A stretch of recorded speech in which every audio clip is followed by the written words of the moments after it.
د نورو حلقونه بالکل مختلفه ده او هغې ته زه نه صرف د چیف جسټس سپریم کورټ آف پاکستان د سوموټو ایکشن اپیل کوم خو چیف جسټس پېښور های کورټ ته هم د سوموټو ایکشن اپیل کوم او الیکشن کمیشن آف پاکستان هغې ته هم د ایکشن اخیستو اپیل کوم او د دې نه علاوه چې اف آی اے او نیب او اینٹی کرپشن او لوکل پولیس ایڈمنسٹریشن او د هغې نه علاوه خصوصا د الیکشن کمیشن چې کوم مانیټرینګ سیل دی هغو ته هم اپیل کوم چې دا پریس کانفرنس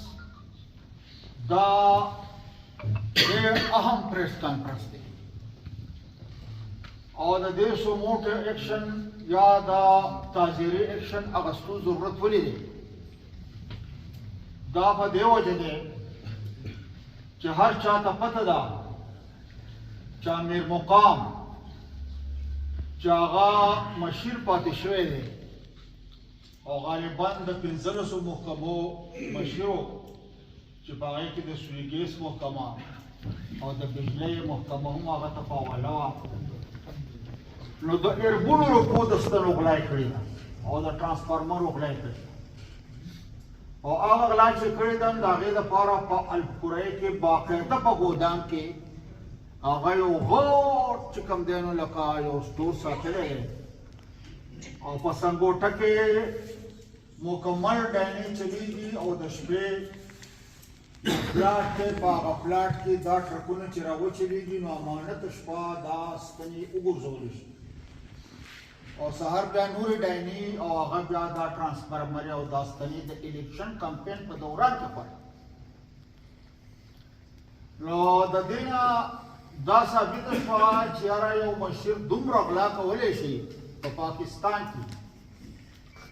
نو چې یاره نور وزیران چې دا د یو څو میاشتو وزیر پاتې شو د دومره غلا په دې لږو ورځو کې وکړه او نه صرف غلا خو خبره دا ده چې د الیکشن کمیشن چې کوم ضابطه اخلاق دی او کوم رولز دي چې د الیکشن کمپین په دوران کې به هېڅ قسمه طریقاتي سیمونه نه کېږي نو دا مکمل د ډیمانډ نه پاتې وه د ووټر او هر چا ته چې کوم ووټر ډیمانډ کړی ده ورته ستن لګولې ده ټرانسفارمر یې ورته لګولي دي لارې ورته جوړې کړي دي سړکونه یې ورته جوړ کړي دي پیپونه یې ورته جوړ کړي دي اوس زموږ د الیکشن کمیشن د دې لپاره مانیټرینګ سیسټم هغه بالکل حرامې پیسې اخلي او دا په دې جرم کې شریک دي ځکه چې تاسو نوکران شوي د څه دپاره آیا دومره غټ جرم کېږي او تاسو نه او د اربونو بل طرف ته دا خو د مسلم لیگ چې کوم دی د صوبې قاید دی او دا به قوم له نظریه ورکوي د قوم نه به د کرپشن د ختمېدو اواز کوي نو چې هغه په خپله دومره کرپټ دی او ټول قومي ادارې په هغې باندې خاموشه دي نو سوالیه نشان دی چې دا دومره ګراني چې راځي په دې قوم باندې دا هم د دې کرپشن نتیجه ده نن سبا چې سړی د بېکتې بېکلي شي ورکولی د پېټرولو خرچه نشي برداشت کولی د وړو خرچه نشي برداشت کولی د خوراک خرچه نشي برداشت کولی دا هم د دې غلا وجه او دویمه خبره دا ده چې سیاست د امیر مقام صرف دا دی چې به یې ټرانسفارمر یې لګوه او ووټ او د دې سره جمعیت العلماء اسلام دی چې هغه زه به دا ووایم چې کله علماو د دین په وجه باندې ووټ اخیستی دی او د خپل علم د شخصیت په وجه باندې نو هغه کله چې دا ووټونه راغلي دي او هغه کامیاب شوي دي منیز دا ټول هغه فضل الرحمن بیا د نواز شریف سره ګډ جوړ کړي او دا ټول قوم ته ښکاره ده چې هغه ټول لاړ شي او د نواز شریف او مسلم لیګو په تله کې وګوري نو په دې کې پایو کې خصوصا بیا د هغه چې کوم صوبایي امیدوار دی ثناء الله خان هغه په اربونو روپو کور په کور ګناجي ته لاړ شئ کور په کور هغه کویه وکړئ کور په کور چې په یو کوی تقریبا 10 लाख روپۍ خرڅه ده پکې شوره کې یوازې یونین کونسل کې هغه تقریبا 400 کویان وکړي تاسو د دې نه حساب وکړئ دا څه د اربونو غلا نه ده دا د تربونو غلا ده دا د اقلیت پیسې نشي کېدی د اقلیت پیسې په اربونو او په تربونو کې نه په شنکټ کې هغه کور په کور کویې لګولی دی په ګناجیر کې کور په کور کویې لګولی دی په توها کې کور کویې لګولی دی په کشوره یونین کونسل کې کور کویې لګولی دی څومره چې پکې پړ او حرکت او چا مطالبه کړې ده چې کیلومیټر ولا هغه روډونه ویستلي دي دا په اربونو روپۍ هغه لګولي دي نو دا بالکل زه دا یم چې دا یو جرم دی مانیټري سین قومي ادارې ټولې په دې باندې خاموش دي د دې متعلق د باقاعده سپریم کورټ اف پاکستان او چیف جسټس پېښور های کورټ هغه د یو کمیشن مقرر کړي او جی ټي آی دې مقرر کړي جاینټ انویسټیګیشن کمیشن دې مقرر کړي او هغه دې تاکید وکړي چې د الیکشن په دوران کې دومره په اربونو روپو لګول او په هغې باندې ووټ اخیستل او ایمان اخیستل ووټ اخیستل چې دي دا د خلکو ایمان اخیستل دا د خلکو ضمیر اخیستل نو دا ولې قانوني جرم دی او دا ولې شرعي جرم دی دا شرعي جرم هم دی ځکه چې په خپله مولانا فضل الرحمن مشرق اخبار له په انټرویو کې ورکړي چې په پیسو باندې څوک وټونه علي نو دا اصل کې ایمان په بیه باندې نو زه دا یم چې په دې باندې خو د مولانا فضل الرحمن خپله فتوا نو زما عرض دا دی چې که فرض کا دومره په اربونو او په تربونو روپو باندې کمپین چلولي نو بیا که فرض کا دا انکریج شو او د دې خلاف ایکشن وانه واخیستل شو نو دا داسې مسله یوازې نه ده چې دی دې کامیاب شي او بل دې وبهلي نه دا نه ده دا یو ناسور دی دا یو ناسور دی چې په دې قوم کې به پیدا شي او دا داسې ناسور دی چې آینده دپاره به نه صحافي بیا یو ټکټ ته ودرېدی شي نه به بیا یو وکیل ودرېدی شي نه به یو عالم ودرېدی شي او نه به یو عام سړی ودرېدی شي بلکې پارټیانې به په دې مجبوره شي چې سمګلرانو له به او غلو له به او د څوک چې د اربونو روپو دغه شان انویسټمنټ کولی شي نو بس هغه به بیا هغو له ټکټ ورکوي ځکه چې یو سړی لکه اوس فرض کوه د ایم پي نام یا وظیفه دی هغه تش د ایمان خبره کوي د خاورې خبره کوي د امن خبره کوي د روزګار خبره کوي او بل سړی دی هغه وایي چې بهي زه دلته ټرانسفارمر لګوم زه دلته کویل وباسم زه د لارې جوړوم زه دلته سړکونه بس د وطن د عظمت او د وطن د خوشحالۍ خبره د هغو په دې ذهن کې نشي نو خبره دا ده چې دا د قوم ذهن خراب کول دي او بیا خبره دا ده چې دا د غریب سړي د سبا ورځې صوبایي اسمبلۍ یا قومي اسمبلۍ ته د ودرېدو په لاره کې یو غټ ناسور یو غټ چې کوم دی نو لکه رکاوټ جوړ شو او که د دې مخنیوی ونه پرې شوه نو بیا به پارټیانې هم په دې باندې مجبوره شي چې هغه به بس دې غلو نه چې څوک به اربونو روپۍ ورکوي هغې له به ټکټ ورکوي او عام سړی به هم نه ودرېږي ځکه به نه ودرېږي چې هغه به وایي چې یاره تا خو که زه ودرېږم د دې اربونو روپو مقابله به څنګه وکړي ساده لوغ خلک دی هغه خو دې ته نه ګوري چې زما قومي مفاد سي هغه خو قومي مفاد نه پېژني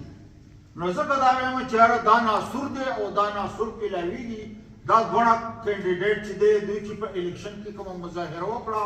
دا د دې قوم ناسور دی او دا یو بیماري ده او دا بیماري دی وپیلاو او دا دوی د خلکو ذهن کرپ کو او دا ذهن کرپ کوي نو د دې وجې نه زه چیف جسټس سپریم کورټ اف پاکستان او څرنګه چې ما مخکې اپیل وکړو نو هغه اپیل بیا دوهروم د دې مخنیوی ځکه ضروري دی چې دا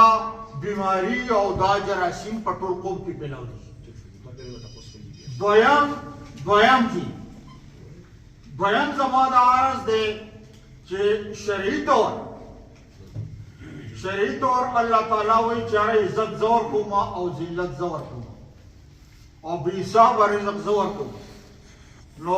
کله چې دا نمونه د اربونو سیاست شروع شي او په دې باندې ایمان او ووټ زمي راوستل شروع شي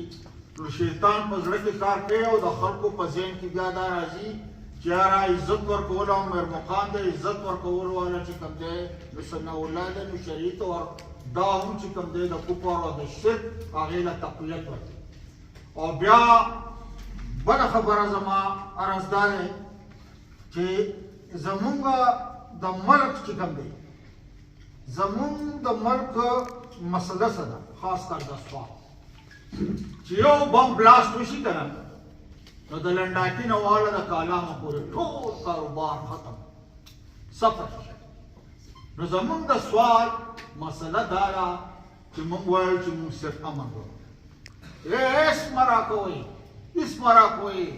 زمونږ د ملک په امن پرېږدئ زمونږ خپل ملک مه اخلئ موږ یېرېدلي یو او موږ ولې یېرېدلي تاسو ته د 2008 او د 2009 داستان را یاد دی صحافیانو ته تاریخ یاد دی که د قوم نه یې خو صحافیانو ته یاد دي او آخر د دې نه چې دا سوات ذبحخانه جوړه شوه او د ذبح خلک به کلم کله ذبح کېدل او بیا نتیجه دا شوه چې د ټول سوات خلک در په در خاورې په سر وویستې شو زه د حکومت که حکومت دی او که دهشتګرد دي او که فرض که هر څومره دی او بلکې ډېر په افسوس سره به زه ووایم چې د پنجاب سیاستدانانو چېرته زموږ په غم باندې نه دي جړلي دا که نواز شریف دی د زموږ په حق کې باقاعده سټیټمنټ قدر نه دی نه میر مقام ورکړي او نه مو عمران خان ورکړي نو دغه د پنجاب سیاست چې کوم دی که نه نو هغه ځکه مونږ خپل غم دی په مونږ باندې په خپله وربلي مونږ یې لیدلي یو چې مونږ د دې خپل ملک نه مو وباسو که مونږ یې د دې خپل ملک نه وویستو نو بیا زه په پیټ څکوم او په ډنډه څکوم او مونږ یې لیدلي یو نو زه دا یم چې یاره زمونږ د پښتنو او د خاص کر د سواتیانو وینه مه بهوئ مونږ ته د امن ضرورت دی او دویم که فرض کا زما سره سوخه کوي ما ته دې ارزاني راوړي د ارزانۍ راوستو لپاره دا نمونه غلاګانې دې بند شي د فوج اخراجات دې کم شي او د بیوروکراسي اخراجات دې ختم شي غیر ضروري چې د اسمان د بلندو سره خبرې کوي او بلا پنشن دي د ریټایر ججانو هغه دې هم مطلب دا دی چې هغه دې لیمیټډ کړي چې کم زمونږ ریسورسز مونږ ته اجازه کم ګاډي ماډي او باغې باندې چې په اربونو روپۍ لګي او مخکې د عمران خان په حکومت کې چې په ډیکوریشن باندې د ښارونو په اربونو روپۍ ولګېدې نو داسې قانون سازي دې وکړی شي چې فاینانس ډپارټمنټ قطعا لیګلي د دې اجازت نشي ورکولی چې هغه خبره دا ده چې مراعات قوم ته هېڅ پیدا نه او بیا نور خبره دا ده چې زمونږ د پښتونخوا چې کوم حقوق دي د هغې دپاره د ایم پي اواز دی خاص کر په سیکشن 4 باندې چې دلته کې د دامرو په قیمت د وړو وړو کاسرو په قیمت باندې د خلکو نه ځمکې ضبط کېږي ما یو تفصیلي پریس کانفرنس په 2023 کې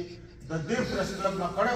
نو هغه دې وکتلی شي او په هغې کې ما تجاویز پیش کړي زه دوهرایي نه غواړم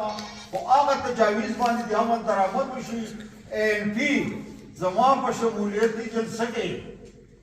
ولی خان وعده کړې ده چې د دې سیکشن 4 چې سوات ته کوم مشکلات دي حیدربوتي وعده کړې ده دا به زه ختموم او دویمه خبره دا ده چې د امن د سوات د امن په باره کې چې د ایمل ولی خان کوم سټینډ دی نو زه عوامو ته دا اپیل کوم چې تاسو ډسکریج کړئ دا او عوامو ته زه دا یم خاص کر د پي کې 5 حلقې والا ووټرانو ته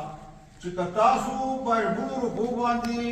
باوجود ووټ ورنه کړو او دوی شکست ورنه کړو نو آینده به څوک په اربونو روپو بیا خرڅ نه کړي بیا به څوک ونه درېږي نو تاسو ووټرانو باندې ډېره غټه ذمهداري ده چې دې کرپشن نه لته ورکوي او خپل ایمان واخلئ او ایماني تقاضي پوره کړئ او بل په آخر کې د پی ټي آی چې کوم ورکران دي زه هغو ته دا یم چې پی ټي آی پارټي نشته قانوني طور دا ټول آزاد امیدواران دي او خبره دا ده چې بیا د منتخب هم شي دوی به خامخا په بلې پارټۍ کې شاملېږي دا ووټ که تاسو میاغوزې بله یا لالټین ورنه کړو دا به ضایع شي